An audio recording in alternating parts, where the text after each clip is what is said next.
Так, якщо про ваші статки повертатися, на що ви яхту купили? Баварія 44. Оце ж квартира кримська. Гуль. Квартира кримська. Я помінявся фактично. Ну, у мене однокімнатна квартира була в Місхорі з 2000 року. Я кожен рік там відпочивав, батьки відпочивали. От. Після цього, що трапилося, звісно, я не можу їздити. Я знайшов варіант. Росіяни володіли там, ну, нормальні росіяни, не путінські. Такі бувають? Ну, є інтелігенція з Пітера, яка ненавидить діючу владу, але не може це. Ну, от як з мене. Я ж майстер спорту міжнародного класу по яхтингу. Я багато на морях був. Я знайшов, з ким можна помінятися. Ми помінялися, от. Але дуже цікава ситуація. Державний реєстр не приймає, я не знаю, хто дав держреєстратору таку вказівку, не приймає мою заяву про зняття з реєстрації квартири кримської.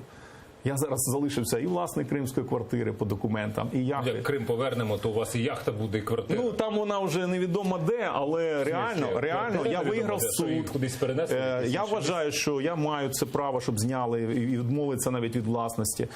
Суд я виграв в першій інстанції, але чомусь, от, як вони судяться проти народних депутатів. Хтось дає вказівку, знаєте, зачепити і поїхати. Хто дає? Ну, хто? Ну, адміністрація президента сказав. Хто? Так, а хто? Кому я не вгодний? А кому? Зачепити мене на гачок, десь повісити, потім критикувати, що у нього власність, значить, в Криму. Можливо, він і їздить туди, розумієте? Ну, це ж... Слухайте, у вас там родичі, це ж теж... Я не їжджу туди і власністю не користуюсь.